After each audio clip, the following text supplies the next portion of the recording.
May napansin akong unusual kay Opal. Medyo bumagsak ang katawan niya after the race.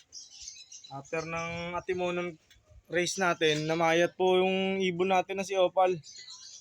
Hindi po natin isasakripisyo yung pagkarga sa kanya sa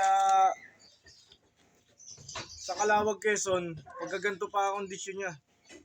Kaya ang nangyari nito, may possible may possible paramixo siya eh. Parang papunta siya sa paramixo. Napihit ang ulo niya.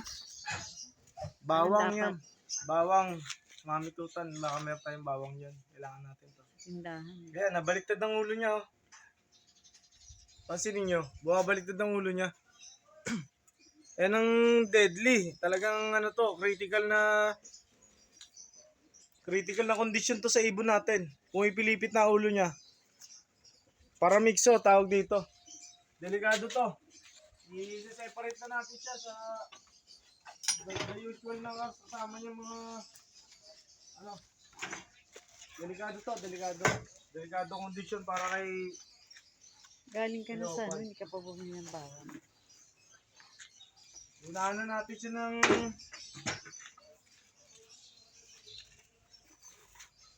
unahan na natin siya ng pagkarga ng gamot na matapang. Siseparate na natin siya sa mga kasama niya kasi yung ibang kasama niya mahahawa sigurado. Aerial lang virus na hawak niya. Aerial. Kaya hindi pwede to. Malamang na-acquire niya to sa truck. Sa mga kalapatids. Sa truck niya nakuha to, itong sakit na to. Dahil more than 1,000 sila sa truck. Nagkakaamuyan sila, na-expose sila sa bawat kasama nila. Tapos, latecomer pa siya. Hindi ba natin alam ang kondisyon kung saan siya nakarating. Kaya, hindi natin sasakripisyo sa karera si Opal para lang sa ating sa kaalaman ng ating mga viewers, sa ating mga kalapatids. Ito nga palang bibigay ko sa kanya. Matapang na gamot to. Hindi to sponsored Amtil. Amtil to, Amtil. Matagal ko nang gamit to sa pagmamano ko. Ginagamit ko rin sa kalapate. Delikado to, tong sakit ni Opal na to. Hindi ko na siya iakyat. Bibigyan ko na siya ng remedy. Napansin ko siya, ang laki ng pinagbago ng motion ng leg niya. Hindi siya po pwedeng isama sa mga hindi na siya pwedeng isama. Delikado. Quarantine na siya doon sa may section na to. Dito lang siya. Hindi siya pwede ipasok. Bawang. Delikado talaga siya. Baka makasuhan pa tayo ng club pagka ito ay sinaksak natin sa tracking. Sayang, naka 4 laps pa naman siya sa fun race. Kaya lang, tukod na siya ng isa. Bukas na siya. Yung mga kasama niya roon sa taas, kasi doon siya nag-i-stay eh. Bibigyan na natin siya ng Ambroxetil. Hindi rin ito sponsored Ambroxetil ang gagamitin ko. Madalas ko itong ginagamit sa pagka marami nang na-infect ng one eye cold. Ito na bibigay ko. Konti lang ang nilalagay ko na tubig. Bugas lang ang kamay ni Daddy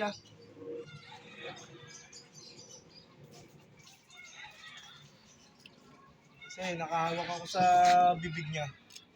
May laway siya. Possible na madali ng paramixo. Kaya unahan ko na siya. Ito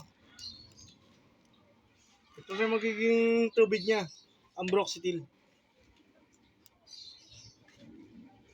Possible siya. Alam ko yung motion ng leg niya kanina. Pagpihit ng leg niya, alam ko yan. Sa dami ng inilagahan kong ibon. Malapit siya. Medyo delikado yung ibang flyer natin. Kaya lugar na i-sacrifice siya na ikarga sa Calawag, i-stop ko na siya. Mahaba pa naman series eh. Meron pa tayong 3 bitaw. bago mag-derby. Kaya mahahabol pa siya. Pagka nag-connect yung ating tinimplang gamot sa kanya, possible. Pwede siyang ikarga. Pero sa body language ng ibon natin, nakikita ko na para mixo ang tatama sa kanya. So far, ang mga ibon natin sa ibaba, nagsikain na. Akit tayo doon sa flyer ngayon, magpapatuka rin tayo. Ang ginamit natin na gamot, itong ambroxetil. Sa kanila rin to, doon sa taas. Tapos yung ating combination ng routine na flyer mix, kanila rin to. Nabigyan na natin nasa baba. Hindi maiwasan yung sakit na yan kasi kanila talaga yun eh. Inherit na yan. Na ng sakit na yan. Talagang sa kanila talaga yung sakit na yan. Kaya lang, medyo nakakalungkot. Kasi ilan lang warrior natin nilalaban eh. 3 lang sila. Naka 4 laps pa. O, mawawala pa si Opal. 2 na lang. Ikakarga natin si Betadine. Hail Mary pa. Kung makakauwi. Plus, si Black Diamond, baka isama na natin. Hail Mary din siya. Pero nagdanas na siya ng San Pablo. Kaya malayo ang gap. Sayang talaga. Sana gumanda ang kondisyon niya ngayong maghapon. At hanggang bukas ng tanghali. Bawang. Pagka natin, medyo siya may kasi kaninang umaga pagtingin ko, pumipihit yung leg niya. Kaya natatakot ako para sa kondisyon niya. Anak nga pala siya ni Berta, saka ni Berto. Linya ng mga special na singsing ang paa. Galing sa kaibigan natin. Ayan, umipot na siya. Ano yung ipot mo? May salmonella siya. May salmonella in droppings niya, oh. Pero binigyan ko na siya kagabi ng vitamins niya. Ngayon ko lang nakita na hindi maganda yung body language ni Opal. Kaya i-stop ko na siya. Mahabol ko na lang siya sa derby pagka sakaling naka-recover. Pero sa ngayon, sa 4 laps, stop na siya. Tingnan natin mga inipon nating balot ng itlog. Galing sa tindahan. Ito para sa kanila to. Inipon talaga ni Daddy to. Ni Daddy Tutan. Para sa kanilang calcium. Napakaganda nito. Mayaman sa B vitamins to. Saka pampatalino. Kulin. Kasi pantao rin yan. Ganda rin siya.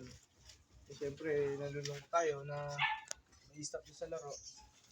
Pero hindi para i-sacrifice natin yung ibon natin at ang karera natin.